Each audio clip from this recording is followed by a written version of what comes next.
स्वागत है। आप देख रहे हैं कहानी कुर्सी की बात उत्तर प्रदेश की कर रहे हैं, क्योंकि अब से कुछ देर बाद यूपी में नए मंत्रियों का शपथ ग्रहण होने वाला है। 6 नए मंत्री योगी कैबिनेट में शामिल होंगे। 2 मंत्रियों को प्रमोट भी किया जाएगा। तैयारी पूरी है, थोड़ी ही देर में शपथ ग्रहण शुरू हो जाएगा। पहला मंत्रिमंडल विस्तार मार्च 2024 में हुआ था। 26 महीने बाद दूसरा विस्तार किया जा रहा है। सभी 6 नाम कंफर्म है। भूपेंद्र चौधरी पश्चिम से, मनोज पांडे अवध से, कृष्णा पासवान, सुरेंद्र दिलेर, हंसराज विश्वकर्मा, कैलाश राजपूत शपथ लेंगे। 2 मंत्रियों का कद भी बढ़ाया जा रहा है, जिनके नाम अजीत सिंह पाल और सोमेंद्र तोमर हैं। यानी आज कुल 8 मंत्री शपथ लेने जा रहे हैं, जिनमें से 6 मंत्री पद की शपथ लेंगे और 2 जिनका जो कद है वो बढ़ाया जा रहा है। मेरी सहयोगी रुचि इस वक्त हमारे साथ जुड़ गई है, सीधा उन्हीं के पास चलेंगे। सबसे पहले रुचि, तैयारी भी आप दिखा दीजिए और कोशिश बता दीजिए, उत्तर प्रदेश में क्या इस कैबिनेट विस्तार के साथ मायने साधने की कोशिश की जा रही है, समीकरण साधने की कोशिश की जा रही है? ये जो यहाँ पे राजभवन है, जो अब जन भवन हो गया, उसका गांधी सभागार है, वो बहुत सारे मुख्यमंत्रियों की शपथ का गवाह रहा है। बहुत सारे मंत्रिमंडल को शपथ दिलाई है। तो आज उसी गांधी सभागार में शपथ होगी। अभी राजभवन के बाहर हम हैं और यहाँ पर कुछ समर्थक अभी अंदर गए हैं, उनको नाम देख के अंदर जाने दिया जा रहा है। पुलिस तैनात है, हाथों में जो सिक्योरिटी वाले हैं उनके लिस्ट है और उस लिस्ट से नाम देख के अंदर जाने दिया जा रहा है। अभी फिलहाल कोई मंत्री या जो मंत्री की शपथ लेने वाले हैं वो यहाँ राजभवन नहीं पहुँचे हैं। अब जहाँ तक सवाल है कि इस मंत्रिमंडल विस्तार के मायने क्या है, अब प्राची 2027 में तो विधानसभा चुनाव ही है, तो ये जो मंत्री बनेंगे इनके लिए बहुत ज़्यादा टाइम नहीं है कुछ करने का, क्योंकि अभी एमएलसीज के इलेक्शंस होने हैं, आचार संहिता लग जाएगी, फिर जनवरी या दिसंबर एंड में भी आचार संहिता लग जाएगी। ये मंत्री बन रहे हैं, इनके अंदर खुशी है, इनके समर्थक खुश हैं। लेकिन जहाँ तक हम बीजेपी की बात करेंगी तो ये जो विस्तार है, साफ है कि नज़र बीजेपी के 2027 विधानसभा चुनाव पर है। एक मंत्री जिस तरह से बनाया गया है उसमें ये खास ध्यान रखा गया है कि जो जाति समीकरण हो, जो क्षेत्रीय समीकरण हो, उनका ध्यान रखा जाए। क्योंकि आपने देखा कि 2014 में जब भारी सफलता यूपी में बीजेपी को मिली, तो जो नॉन यादव ओबीसी वोट था या जो नॉन जाटव दलित वोट था वो बीजेपी अपनी तरफ करने में कामयाब हो गई। फिर धीरे धीरे जो जाटव वोट था वो भी बीजेपी में जाने लगा।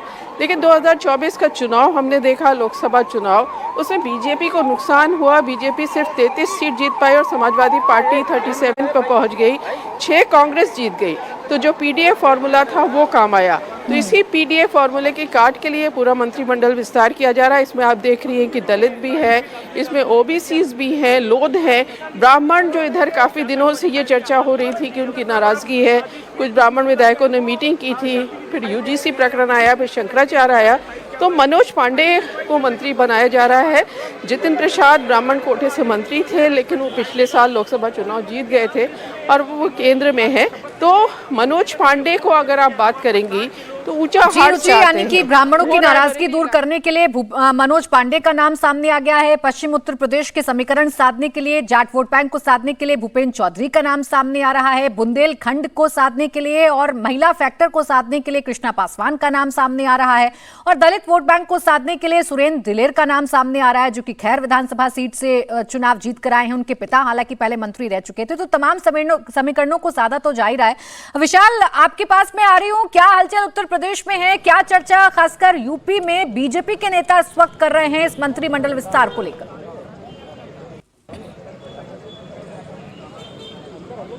देखिए प्राची, जो चर्चा है वो सबसे ज्यादा इसी बात को लेकर के थी उस वक्त तक, जब तक इंडिया टीवी ने दर्शकों को ये नहीं बता दिया था कि कौन से 6 मंत्री मंत्री पद की शपथ लेंगे और कौन से 2 वो मंत्री होंगे, सोमेंद्र तोमर और अजीत पाल सिंह, जिनको कि आज यहाँ पर राज्य मंत्री के तौर पर प्रमोशन मिल रहा है। तब तक तो जो अनिश्चितता का माहौल, सभी की धड़कनें काफी बढ़ी हुई थी। लेकिन एक बार जब ये स्पष्ट हो गया कि भारतीय जनता पार्टी ने जातिगत जो समीकरण होते हैं, क्षेत्रीय समीकरण होते हैं, उन सभी समीकरणों को साधते हुए 2027 की अपनी जो तैयारी को आज मुकम्मल अंजाम दिया है। जब से कुछ देर बाद राजभवन, यानी कि उत्तर प्रदेश का जो जनभवन कहा जाता है, यहाँ पर मंत्री शपथ होगी और उसके बाद भारतीय जनता पार्टी की जो स्ट्रैटेजी है कि पीडीए, यानी कि जो ए है उसको छोड़ करके और पी को, जिस तरीके से भारतीय जनता पार्टी ने अपने इस मंत्रिमंडल विस्तार में साधा है, निश्चित तौर पर विपक्ष के पास, खासतौर पर समाजवादी पार्टी जो पीडीए का नैरेटिव है उसको सेट करने के लिए और इसको काउंटर करने के लिए निश्चित तौर पर उनके पास बहुत ज्यादा ऑप्शन फिलहाल नजर नहीं आ रहे हैं। अगर ब्राह्मण वोट बैंक की बात करें तो मनोज पांडे, जाट जिसका आपने जिक्र किया, पश्चिम उत्तर प्रदेश की आपने बात किया, वहां पर भूपेंद्र सिंह चौधरी आते हैं। कृष्णा पासवान न सिर्फ महिला चेहरा है बल्कि अति पिछड़ा चेहरा है और लगातार 3 बार से वो विधायक बनकर के आ रही हैं। सुरेंद्र दिलेर बड़ी एक उनकी पहचान है, बड़े एक परिवार से आते हैं और अति पिछड़ी जाति से आते हैं, जो ये बताने के लिए काफी है कि भारतीय जनता पार्टी ने इस बार पूरी तरीके से उन सभी समीकरणों को साधने की भरसक कोशिश की है जिसके जरिए पीडीए का नारा देते हुए विपक्ष और खासतौर पर समाजवादी पार्टी के प्रमुख अखिलेश यादव बीजेपी पर साधते हैं। अब से कुछ देर बाद ही प्राची जो राजभवन है यानी कि जो जनभवन कहा जाता है, यहां पर पूरी तरीके से हलचल शुरू हो चुकी है और यह माना जा रहा है कि जिन 6 मंत्रियों को, जो 2 राज्य मंत्रियों को आज यहां पर शपथ दिलाई जाएगी, अब से कुछ देर बाद वो यहां पर पहुंच जाएंगे और उसके बाद 8 मंत्रियों के तौर पर आज यहां पर शपथ दिलाई जाएगी और आगे का आगाज होगा 2027 के विधानसभा चुनाव का। बिल्कुल, ये 2027 के विधानसभा चुनावों का आगाज ही है विशाल। अब तैयारी शुरू कर दी है, अखिलेश यादव ने भी अपनी तैयारी शुरू कर दी है, तो योगी आदित्यनाथ ने भी अपनी तैयारी शुरू कर दी है। योगी के सामने अखिलेश हैं। बीजेपी जानती है कि अखिलेश यादव ने 2024 के लोकसभा चुनाव में बीजेपी को एक डेंट दिया था और उसी डेंट को की भरपाई करने के लिए तमाम कोशिशें की जा रही हैं, चाहे फिर जातियों की गोलबंदी हो या फिर क्षेत्रों का प्रतिनिधित्व हो। ये तमाम बातें हैं जो इस वक्त उत्तर प्रदेश में की जा रही हैं, तो अखिलेश यादव भी कोशिश कर ही रहे हैं। अखिलेश यादव लगातार ब्राह्मण वोट बैंक और राजपूत वोट बैंक को रिझाने की कोशिश कर रहे हैं, लेकिन एक एक करके इन चेहरों के और इनके अगर हम पूरे इलाकों की बात करें तो भूपेंद्र चौधरी की अगर सबसे पहले बात करें, जाट वोट बैंक को रिप्रेजेंट करते हैं, मुरादाबाद से आते हैं, बीजेपी प्रदेश अध्यक्ष की कमान संभाल चुके हैं, इससे पहले भी उनका कद काफी बढ़ा रहा है, उनको मंत्रिमंडल में जगह दी जा रही है। ये इस वजह से क्योंकि 58 जाट बाहुल्य सीट हैं और इन 58 जाट बाहुल्य सीट में 49% बीजेपी का स्ट्राइक रेट रहा था। 2017 में जहां 58 में से 53 सीटें बीजेपी जीती थी, 2022 के चुनावों में बीजेपी को डेंट लगा था और ये सीटें घटकर हो गई थी 46। तो ऐसे में ये जाट वोटर्स कहीं छिटक ना जाएं और बार बार किसानों की नाराजगी की बात की जाती है अखिलेश यादव की तरफ से, तो एक बंदोबस्त किया जा रहा है बीजेपी की तरफ से विजय जी, ताकि पश्चिमी उत्तर प्रदेश में, हालांकि इस बार तो आरएलडी भी साथ है, फैक्टर भी नहीं भूलना चाहिए, 22 में तो आरएलडी अखिलेश यादव के साथ थी, तो एक बेहतर कॉम्बिनेशन रहे जिससे जाट वोट बैंक उनके साथ इंटैक्ट रहे। वेस्टर्न यूपी बहुत इंपॉर्टेंट इलाका है भारतीय जनता पार्टी के लिए भी, जीत के हिसाब से भी, और जाट वोट बैंक का जैसा आप जिक्र कर रहे हैं वो मोटे तौर पर भारतीय जनता पार्टी के साथ रहा था और पिछले दिनों छिटक गया। लेकिन और भूपेंद्र चौधरी पार्टी के अध्यक्ष रहे, भारतीय जनता पार्टी के प्रदेश अध्यक्ष रहे हैं, तो उनसे कितना फ़ायदा हो सकता है। लेकिन वही बात है कि क्या, मैं इसी बात पर फिर से जोड़ देता हूँ कि जब आप उनको शामिल नहीं करते तो कुछ नाराज़गी बढ़ती है, कुछ डिसकंटेंट बढ़ता है, तो उससे लोगों में होता है कि भाई हमारा हिस्सा नहीं मिल रहा। मिल जाए उससे कितना बढ़ता है इसका कोई बड़ा मायने नहीं होता, थोड़ा सा, लेकिन वो जुड़ तो जाता ही है। अब फिर से वही सवाल आएगा कि भूपेंद्र चौधरी चरण सिंह से बड़े जाट नेता हैं क्या? प्रधानमंत्री जी ने जिनको भारत रत्न दे दिया उसके बाद भी अगर जाट नहीं जुटते और एक पूरी पार्टी को, समाजवादी पार्टी से तोड़ के यहाँ लेकर आ गए आप आरएलडी को जयंत चौधरी के साथ, उसके बाद भी जाट नहीं जुड़ते तो भूपेंद्र चौधरी से जुड़ जाएंगे क्या? और अगर भूपेंद्र चौधरी बड़े नेता हैं तो फिर इन सब की जरूरत ही क्या थी ये सारी एक्सरसाइज करने की? बिल्कुल सही है ना। तो ये सारे महत्वपूर्ण है। अब मनोज पांडे जी को ले लीजिए, ब्रजेश पाठक वहाँ पर डिप्टी चीफ मिनिस्टर है।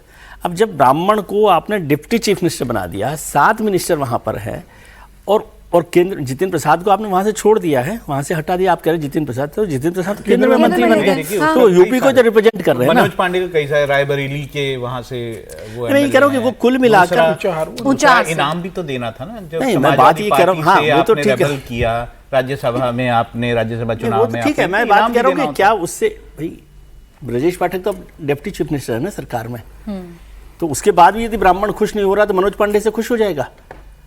और जितिन को आप कह रहे हैं, जितिन प्रसाद को, तो जितिन प्रसाद को तो प्रमोट ही किया गया ना, सेंटर में आ गया और यूपी को रिप्रेजेंट कर रहे हैं। हाँ। तो उसके बाद भी अगर ब्राह्मण नाराज रहते हैं, और ब्राह्मण नाराज किससे हुए? यूजीसी इशू से हुए, शंकराचार्य से हुए, या ब्राह्मणों को जगह नहीं मिल रही?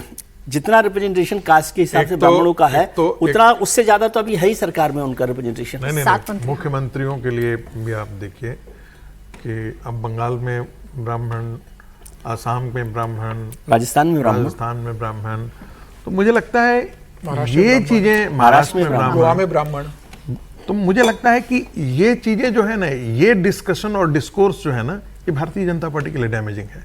वही कह रहा हूँ, मैं बार बार ये कहता हूँ कि ये ब्राह्मण इतना मुख्यमंत्री, यादव इतना मुख्यमंत्री, ये मुझे लगता है कि हर को रिप्रेजेंटेशन दीजिए, लेकिन ये डिस्कोर्स में मत लीजिए, वो मैं कह रहा हूँ डिस्कोर्स की बात। डिस्कोर्स यदि आप ऐसा चलाएंगे, जातीय डिस्कोर्स चलाएंगे, तो ये बहुत डैमेजिंग होगा। हम हिंदुत्व के अखाड़े में जमे रहे, हिंदुत्व हमारा मूल है, उसको पकड़े रहे, वो पकड़ लिए तो सारा सज जाएगा, उसको छोड़ देंगे तो सारा नहीं। एक बड़े पत्रकार जो हैं, नहीं 10 सेकंड छोड़ देता हूँ मैं, एक बड़े पत्रकार ने जो कल तक रोज भारतीय जनता पार्टी और संघ परिवार को एक से एक भद्दी भद्दी गालियां देते थे, भद्दी भद्दी गालियां देते थे, उन्होंने कहा राम मंदिर से तो कुछ नहीं हुआ। जब मंडल का गुलदस्ता सजाया गया तब भारतीय जनता पार्टी देखिए एक के बाद एक के बाद एक विजय कर रही है। अब ऐसे सलाहकार जो हैं वो भारतीय जनता पार्टी का भला कर रहे हैं या भारतीय जनता पार्टी को के लिए अच्छा कर रहे हैं, भगवान जानता है। सर एक बात तो लेकिन नहीं भूलनी चाहिए ना समीर जी, जिस हिंदुत्व के फैक्टर की हम बात कर रहे हैं, चलिए जातियों की चर्चा हो रही है, लेकिन योगी आदित्यनाथ के चेहरे पर बंगाल में भी जितनी सीटों पर उन्होंने प्रचार किया है उनका स्ट्राइक रेट काफी अच्छा रहा है। अब ये तो उनका अपना राज्य है, यहाँ तो उनकी खुद की जो कुर्सी है वो दाव पर लगी है, तो हिंदुत्व के फैक्टर को क्या जातियों के इर्द गिर्द कमजोर कर पाएंगे या कमजोर हो जाएगा इतनी आसानी से उत्तर प्रदेश में? समीर जी नहीं, मुझे नहीं लगता। और देखिए योगी आदित्यनाथ तो उत्तर प्रदेश के सबसे लोकप्रिय मुख्यमंत्री, भारतीय जनता पार्टी के सबसे लोकप्रिय मुख्यमंत्री हैं सभी राज्यों में अगर देखा जाए, और प्रधानमंत्री मोदी भी तो उत्तर प्रदेश ही आते हैं, वो भी बनारस से सांसद है। तो मोदी और योगी अगर उत्तर प्रदेश में होंगे तो फिर क्या जातिगत समीकरण और क्या मोदी और योगी की आंधी में, तो मुझे लगता है कहाँ अखिलेश यादव टिकेंगे।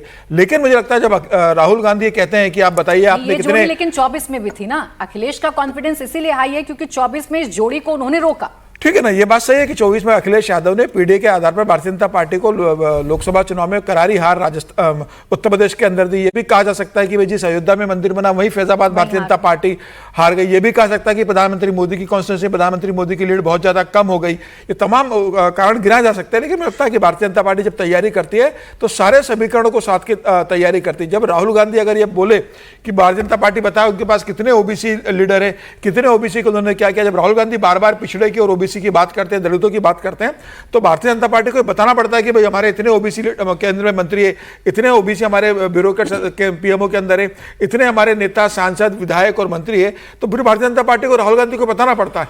भारतीय जनता पार्टी पिछड़ों की राजनीति नहीं करती है, भारतीय जनता पार्टी तो सबका साथ सबका विकास की बात करती है। लेकिन जब राहुल गांधी और विपक्ष बात कर, इस जोड़ी की आप बात कर रहे थे, उसका पोस्टर आप देखिए ना, कृष्ण की भूमिका में दिखा दिया गया है प्रधानमंत्री नरेंद्र मोदी को और अर्जुन की भूमिका में दिखाया गया है योगी आदित्यनाथ को। यही जोड़ी है, ये जोड़ी मजबूत जोड़ी है, लेकिन उत्तर प्रदेश में बहुत सारी चुनौतियां हैं इस जोड़ी के सामने। नहीं, निश्चित रूप से चुनौतियां तो भाई अगर 2017 से लगातार सरकार आपकी है तो 10 साल के आपको चुनौती का सामना करना पड़ता है। लेकिन प्रधानमंत्री मोदी और योगी दोनों मिलकर 1 और 1 11 हो जाते हैं। क्या अखिलेश यादव की इतनी राजनीतिक समझ है, क्या अखिलेश यादव के पास इतना राजनीतिक समीकरण इतना स्ट्रांग है कि वो मोदी और योगी को चुनौती दे सके?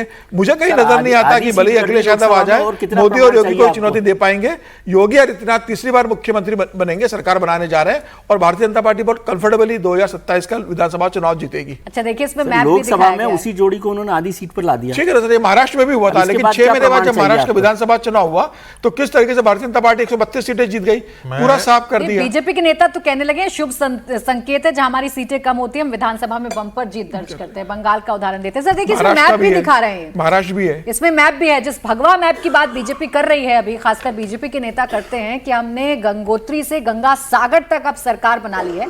ये दिलचस्प है बीजेपी के लिहाज से, ये उत्साहित करने वाला भी है। लेकिन कुछ विश्लेषक ये भी कहते हैं राहुल जी कि जब हर जगह आपकी सरकार होती है तो आपसे सवाल पूछने वाले ज्यादा होते हैं, आपका कॉन्फिडेंस हिलाने वाले ज्यादा होते हैं, एंटी इनकम्बेंसी का फैक्टर आपके साथ ज्यादा होता है, ऐसे में मुश्किलों में फंसने की गुंजाइश भी ज्यादा होती है।